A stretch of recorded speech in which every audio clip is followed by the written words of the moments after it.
समझी जी कुछ बतनी है ना। हाँ कोनो नहीं लो। अच्छा तो फोन बजाता हूँ। ओहो समझिए जी के फोन बा। हेलो। हाँ हेलो। अरे समझी जी प्रणाम। प्रणाम प्रणाम। का समाचार बा जी? अरे ठीक बा रहुआ तो महाराज रहुरे बारे में तो अबे सोचत रहनी है कि रुआ फोन ऑन ना कहीं। अच्छा तब तो बहुत अच्छे बा। चली ठीक बा, सुनी ना। हाँ बोलिए। कहत रहनी है पंडित जी के बोलैले रहनी है, पंडित से सब कुछ पूछनी है, दिन बार सब देखनी है। वह कहत नहीं गाना मन ठीके बैठता, तो कहनी है कि वो जैसे बेटिया लोग के बुला ली और रोपवा ली, शादी उदी सब रोपा उपा जाओ, तो कहनी है कि रौरा लोग आज आ जाइए लो। हाँ तो हमनी के तो मने हमनी के तो ये सब प्लानिंग करत रहनी है। जा बबुआ से ही कहनी है कि काल का हुए कि दिन भर रोपा जाई तो कुछ समझी जी के फोनो नहीं ला तो आइल बाबे तो रुकी तब ठीक बा होतन जो हमनी के तैयार उयार हो के से अच्छा ठीक बा रखी हमनी के अब निकलत तनी जा रेडी हो अच्छा के। तो सुनी ना, बोली। कितना आदमी आओ तनी लो? हम हमार बबुआ ये दू आदमी नु बनी जा। अरे मान ली कि बियाह शादी जाना बेरा होई ओ बेरा ही तो ना तो के लेके आवल जा। अभी मान ली कि कोरोना के चलते लॉकडाउन चलता तो से हमनिए के बापे पुते आब जा। अच्छा दू आदमी चली आ तब जा। ठीक है बा, सुनी ना, चली तब ठीक बा ना ओके तो रउआ लाई लो, ये सब व्यवस्था हो गइल बा, ठीक बा। ठीक बा ठीक बा ठीक बा हमनी के आवते बानी जा। अब घर से हाँ निकला आई लो तनी जा आई हमनी लो। के। ठीक बा रखी प्रणाम। प्रणाम। बबुआ ए बबुआ। का बाबूजी? अरे समधी जी के फोन आई रहल वहाँ के कहतनी कि पंडित जी के बोला के हम दिन भर मतलब देखनी है तो कहतनी पंडित जी के गणना मनाना बढ़िया बैठा था से चल के माने दिन भर रोपा जाए बार अच्छा अच्छा चढ़ा दियल जाए बाबू के। ठीक है तो कहत रहनी है चले के। चला चला तैयारी होके आवत है। तैयारी होके आवा जल्दी आवा तैयारी होके। बड़ा काम के टेंशन बा का करी एकदम जिम्मेवारी जौन बाजू के। चलो अच्छा तैयार कइल जा। बबुआ गाड़ी निकालो चला जा।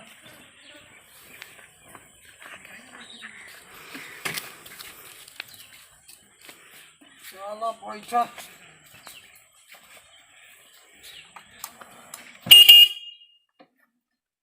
चली नु। हाँ ठीक से बैठ जिया। हाँ ठीक बा। रुपया पैसा ले ले बड़ा नु। हाँ चलो ठीक बा खुला पैसा बा नु। हाँ चलो ठीक बा। आ थी मिठाइया उठैया के थिया ना ले ल ह। सब बात किया में दिखिया में धइला पड़ा। हाँ। आ कार्टूनवा ना ले ल ह फलवा वाला। वो ले जा। हां वो ले मर्द। ओ जाती ना करबो। जल्दी लेके आवा।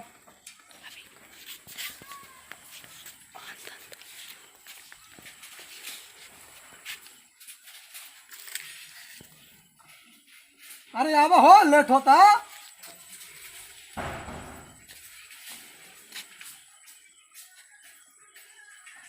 ठीक है नु। चला चला ठीक बा लेके बैठ। चली नु। हाँ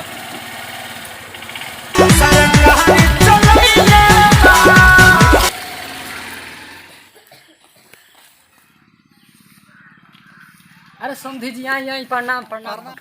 कहीं तब बताई और सब रास्ता में कोनो तकलीफ तो ना न भइला बा? तकलीफ तो ना भइला बाकी है टावा वाला रोडवा जौन बा। अरे महाराज पूछी मत। का करे महाराज इतना खराब रास्ता बार और की माने मन आजिज हो गइल बा। बहुत रोड खराब बा का कहीं रौरा से कई साल से थी एप्लीकेशन दिया बा लेकिन अभी बनत नहीं है, ठीक बा। अभी बहुत अभी तनी लेट बा। चली अच्छा, ठीक चली, बा, और सब छोड़ी ठीक जा। बा नु? चली हाँ, आई ठीक। बैठी आई चली। और बताई समधी जी। सब तो समझी जी ठीके बा, ठीक बा। आई बनी लोग पानी ओने पी लो रौरा लोग। बाबा के रुक बाबा ये हमार पिताजी हैं। अच्छा प्रणाम प्रणाम प्रणाम प्रणाम। ए बाबू पानी नहीं लिया लो, आगे बनी मेहमान लो, आगे बनी लो, लिया लो जल्दी लिया लो। धरा धरा बना के ठीक लगता हो। समझी जी ली है पी ली है ली भारो से बहुत अच्छा लगता है ली है। बाद में बातचीत होई, पहले पी लो, पहले पानी पी लो, पहले पानी पी लो, ओकरा बाद बात होत होला, बादों में होत रही बात होत ना। तब और सब बताई धान उनके कटी उटी लागे कि ना? अब धान सगरी नए पाक गइल बड़ी सब बस कटवावे के बाद और सब 52 पानी बीघा बान हुआ पर और सब पानियो बहुत ज्यादा भइल हवे पानी के। अरे हमरा की यहाँ तो मने मत पूछी एगो बात दीपका हमरा की यहाँ के हां अरे मत पूछी ओकरा घर के आगे गढ़ा बा ठीक बा ओमे मछली डालले बा अच्छा मछली डालले बा मैं मोहल्ला में के बिटोरा के मछली मारत तरह से माने नाकवाइन क देल सब मछली मार के चलिए बेरी पानी भइल बा त मछली अरे तो बाप होइला रे सन। बाप पूछी मत हमरा तो मन ना खानी डर के कोई खजुआट हो जाए जननी चली ठीक बा और बात बताई और सब तो ठीक पंडित है, जी कोई के बोलाई पानी अब पंडित जी के आगे के पानी प्रक्रिया और जो मंगा दी पानी और ना ना ठीक बा भेजवा दी पंडित जी के बोलाई दिन बार जोन ले ले चलो हई ले ले चलो पानी पिया ले ले पानी पियो पानी पिला हां ले ले चलो ठीक बा सब हटाओ ले सब। भाई साहब देहल लेहल जोन दान दहेज के बात बावे कार हुआ लोग इनके मांग बात तो कुछ बताई अब का बताई भाई साहब अब देखते बनी हई लॉकडाउन इहो स्थिति देखते बनी वैसे मेरा उ जौन बेटी बाड़ी हमारा पूरा पसंद बाड़ी हमारा बेटा के भी वही से अब हम का रउरा से मांगे फिर भी तबो बताई कि रुआ का मतलब का मांग बा अरे मान ली कि हम अपना औकाते के अनुसार से न कोनो काम करेम जी चली ठीक बा अगर रउरा नइखी मानत तो एगो बुलेट दे दी आ 2 लाख नगद आ एगो हमारा बेटा के चैन। अरे भाई साहब देखिए मत करी हमनी के बहुत मतलब गरीब परिवार से बानी जा बाबू के अभी हाले फिलहाल में नौकरी भइल है उतना हमनी के मतलब साकान नहीं के से देखी से हमनी से उतना ना साकान हो पाई कुछ कम करी अच्छा चली ठीक बा ऐसे में तोरा बेटी पसंद बाड़ी चली ढेर ना मांगे लेकिन बस ये कहते एगो बुलेट दे दी। ना भाई देखी देखी देखी हम अपन पगड़ी रुआ गोल पर अरे रखत ई देखी का हमरा करतनी के मने भाई उठा साहब ली ई का करतनी अच्छा चली देखी हमरा गिरल बनी रुआ पैर में से हमरा के चली उठाई हम लिया। रउरा कुछ ना कहेम ढेर अब ये रउरा से कहेम कि जौन बुझाई रउरा तन कुछ दे देम बस। चल ठीक बा ठीक बा। चलो ठीक बा ई लेन देन के तो बात हो गई। हाँ बोलाई पंडित जी के बोलाई दिन बार जो ना रोपे के बाद तो आगे के अच्छा प्रक्रिया पंडित जी देखी ना पंडित जी के हाल बोलैले रहनी है देखी पंडित जी आवतन कि ना अभी भैया पंडित जी आगनी पंडित जी आगनी प्रणाम बाबा प्रणाम बा बोलतन पंडित जी आई बैठिए बैठी बैठी हटाओ हटाओ हटाओ हाथ धरा आइए तो हाय बाबा बैठी बैठी हो जा बैठी कालसा के इतिए नहीं गया बाबा बड़ा लयदार लगा था बाबा बाबा प्रणाम बैठी बाबा। बाबा पैसा लगैले तनी हाँ बैठी बाबा अच्छा पंडित जी या अच्छा रउरा बताई का हम जब मंगा दी। कालसा उलसा मंगाइए कहाँ है हदाम कहाँ है अच्छा बाबा कलसा लिया को बा बोलो, बोलो, आजा, बोलो। कलसा लेके आई कलसा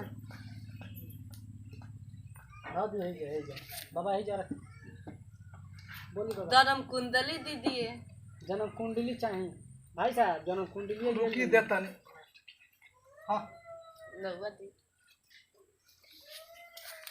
ली है हमारा बेटा के जन्म कुंडली है धर तनी सही सही तनी देख के तनी मिला के तनी बताई तो तनी हेजा चौका उका पूरा आगे रहे कहाँ धनी हलो अतिया अरे महाराज रुआ हजाम बानी रुआ मालूमे नहीं खे बनाई महाराज है अरे सब मालूम बा यहाँ के तनी भुला जा तनी का करे पता ही रुआ ई कुली काम पहले क करा के कहा कैसन बानी महाराज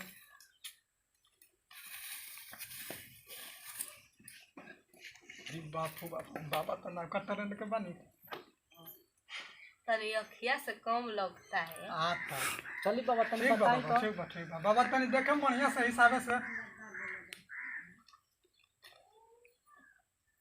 बाबा के पोथिया तो बड़ी पुराना लगता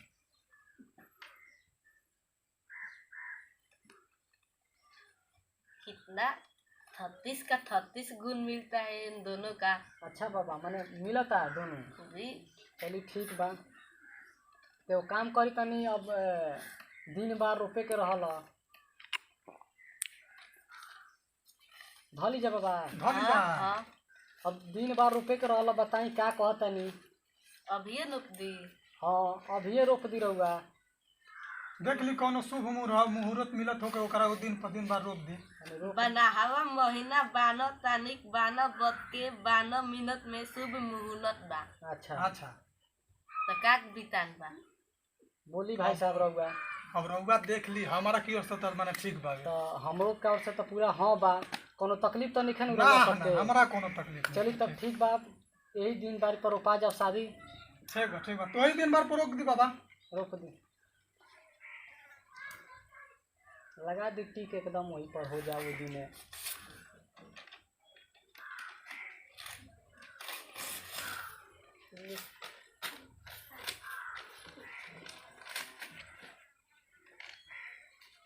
दो के दे देता नहीं।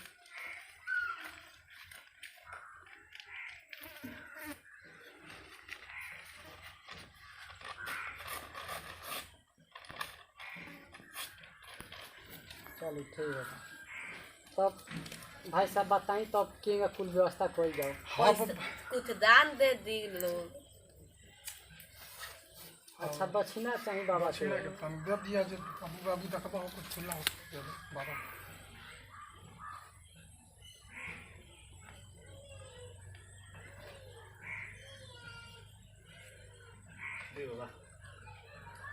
नहीं सब बाबा ठीक बा नु? ठीक बा। चली तब ठीक बा। चली बाबा के तनी नाश्ता पानी करा दिलो बाबा के। हाँ बाबा के ए ना ना ना ना नहीं अरे नाश्ता कर ली बाबा। ना ना अरे बाबा नाश्ता कर ली ओकरा बाद जाए। रउआ बताई कि का कइल जा। देखो तनी हई लॉकडाउन लागले बा और ई समस्या कुल देखते बानी तो हाँ। बोली कैसे शादी बियाह हो को लइका लड़की के। अब जौन रउआ अब कहे वो तरह के अब कहल जाई और रउआ जौन उचित बुझाई तौन कहब हम ओ तरह तैयार बनी करे खातिर। मंदिर में कहब मंदिर में कहल जाई, घर कहब घर कहल जाई। लेकिन देख ली है आजकल के लॉकडाउन के वजह से कहाँ बियाह शादी लोग धूमधाम से कर पावता। चली तब राउर जौन विचार मंदिरे में अगर बात बा शादी करे के तो मंदिरे में हो जाओ। हाँ हाँ जौन रउआ कहम वो कहल जाई से बाकी अब प्रक्रिया कहल जाए। अब हमनी के छोड़ी बहुत लेट होता है से शाम के बेरा भइल अब घरों पहुँचे में रात हो जाए से अब हमनी के छोड़ी अब हमनी के चलब जा। चली तब खाना पीना हो जाओ। खाना पीना मत कही खा के हमनी के चलनी आ जा घर से। अरे खाना उना बना अरे ना ना भाई साहब अब एके हाली अब बियाह बादे जौन भी कुछ होई तौन होई से अब छोड़ी हमनी के लेट होता है जाए दी। चली तब ठीक है बा तब चली ठीक बा ठीक। चले के तब बियाह शादी रोपाइए गई अच्छा से तब चली ठीक है। चल ठीक है तब जाए चलता नहीं जा। चली तब ठीक है चल चलता नहीं जा बाबा। हाँ तब चली तब और सब ठीक बा नु। हाँ हाँ ठीक। चली तब धान उन तो समय से कटाइए उटाइए गई होई ना कटिया पिटिया अब लागी अब पिटाई उटाई। हाँ हमनी के रिश्ता ऐसे ही बरकरार रहो। हाँ। चलतन जा हमनी के रुआलो जाई दो। चली तब चलतन जा अच्छा बाबा। चलो ठीक है अच्छा से जाओ ना। चलो ठीक है तब जाओ चल।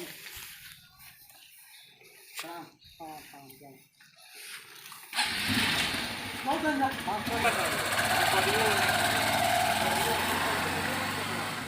यार तो बड़ा अच्छा घर में तो कहियो ही नहीं जा। अब तो करही के पड़ी। काजी का भइल अब भइल है का दिन भर रोपा गइल बियाह शादी सब तय हो गई। ये तो भइल हवे बाबू गइल नहीं जा साफ सेठ के कह के नहीं जा दिन भर रोपाइल ह दिसंबर में 12 दिसंबर के दिन भर रोपाइल हवे बियाह के।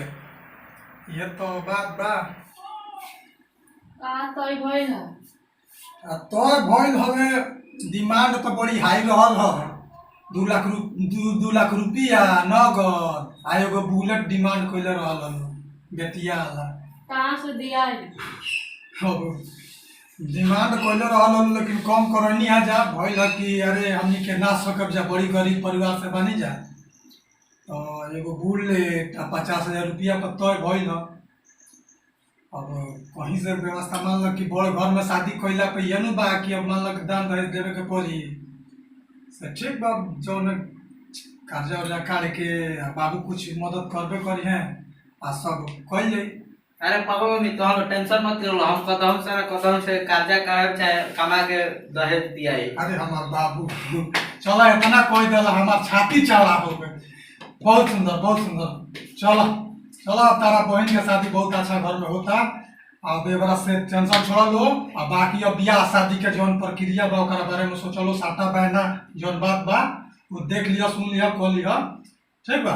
ठीक है चला ठीक बा खा लो पियो लो तनी हम आओ तनी घूम के। ओए